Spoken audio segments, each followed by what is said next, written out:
Good morning welcome to SK education track. आज आम एक गुरुत्वपूर्ण विषय जहाँ आपण केबे अनुभव करनथिबे, अनुमान करनथिबे, अंदाज करनथिबे से विषय को नहीं आमे आलोचना करूछु। जहाँ सुनिबा परे आपण भी अनुभव करिवे वास्तविक यह केते ठीक आ केते भूल। आमे टॉपिक रखिछु आज रही आलोचना रे we are taught economics from high school to universities. आमको अर्थशास्त्र बा अर्थनीति हाई स्कूल रु विश्वविद्यालय पर्यंत पढ़ाई होछि। या ठीक या आपण जानती गुरुत्वपूर्ण विषय है, किंतु हमको पढ़ाई नहीं। वी आर नॉट टॉट, हमको पढ़ा जाऊ नहीं how to be real rich. आमे प्रकृति रे किपर धनी हवा से विषय पाठ पढ़ा हो नहीं। इकोनॉमिक्स पढ़ा जाउछि किंतु धनी हेबा पई पाठ पढ़ा जाऊ नहीं।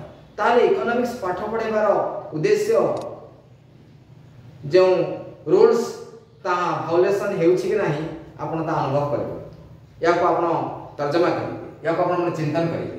सेति पई हम टॉपिक रखिछु जे हमको अर्थशास्त्र हाई स्कूल स्तर रो पढ़ा हो विश्वविद्यालय पर्यंत, किंतु हमको किपरि आमे धनी हेबा से विषय पाठ पढ़ा जाऊ नहीं, जहाँ को नहीं आज गुरुत्वपूर्ण विषय।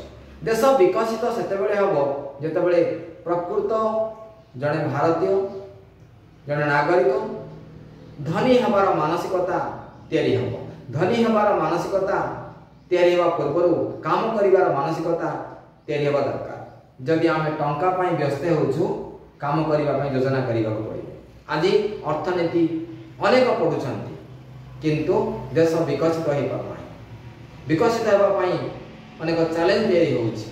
ताहले बहिर उद्देश्य लेखक मानकर आभिमुख्य शिक्षादान सार्थकता या अनेक प्रश्न सृष्टि बर्तमान। तेणु आम आलोचना करूँ जे वास्तविक books schools and colleges universities teachers teaching etcetera should be more careful to form a development nation. तेणु विकसित राष्ट्र निर्माण पाई एई अनुष्ठान गुड़िक समस्ते दायी रहा दरकार और यत्नवान होगा दरकार। तेणु यही छोट टॉपिक रे आप बुझी पारुथिबे जे सब्जेक्ट सहित आमर जो चिंतन प्रक्रिया ता वास्तव में परिप्रकाश हो पार ना। आम सब्जेक्ट कहीं रखुचु, आम सब्जेक्ट कहीं पढ़ाऊँ, आम सब कहीं पढ़ुचु, या प्रश्न पचार समय बर्तमान आसी। विकसित राष्ट्र निर्माण पाई रूल्स एंड रेगुलेशन यथेष्ट नुह, ता सहित आमको काम करने को पड़ो, किसी चिंतन करने को पड़ो, किसी आलोचना करने को पड़ो, किसी समालोचना करने को पड़ो, कि समीक्षा करने को पड़ो, किसी आत्मसमीक्षा करने को पड़ो। आम देखुचु आम जितेबाला युक्त दुई पढ़ुलु से समय आम लेक्चर्स माने कहते इंडिया इज डेवलपिंग नेशन। आज भी आम कहूँ इंडिया इज डेवलपिंग नेशन। या विकसित करने आज लगे लंबा समय। या पछे कौन कारण पाठ सहित पठन पठन सहित गठन संपर्क रही कि नहीं या चिंतन करेंगे। आज रही छोटे एसके एजुकेशन ट्रैक सर्वदा चाहे स्टूडेंट मान किपरि इन्वॉल्वमेंट ऑन टू एजुकेशन सहित यह गुरुत्वपूर्ण विषय।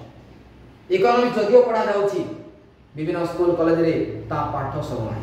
पूर्णांग रूपरेखा देबारे विफल विभिन्न कारण। जो कंटेंट्स रही जो सूचीपत्र रही जो अध्याय रही जो यूनिट रही ता भी संपूर्ण हो पार नाही।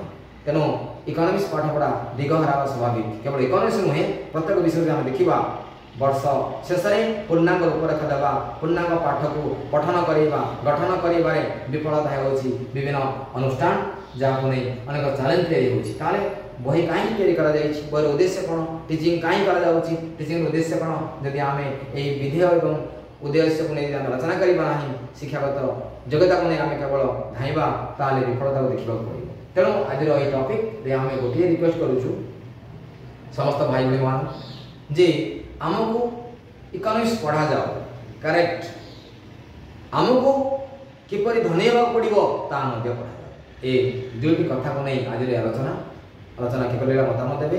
एसके एजुकेशन ट्रैक सर्वदा न्यू इनफॉरमेशन न्यू आइडियाज रे आपण किछि देउछि जहाँ ठीक ना भूल आपण समीक्षा करेंगे, शेयर करेंगे, कमेंट करेंगे, डिमांड करेंगे, रिसर्च करेंगे।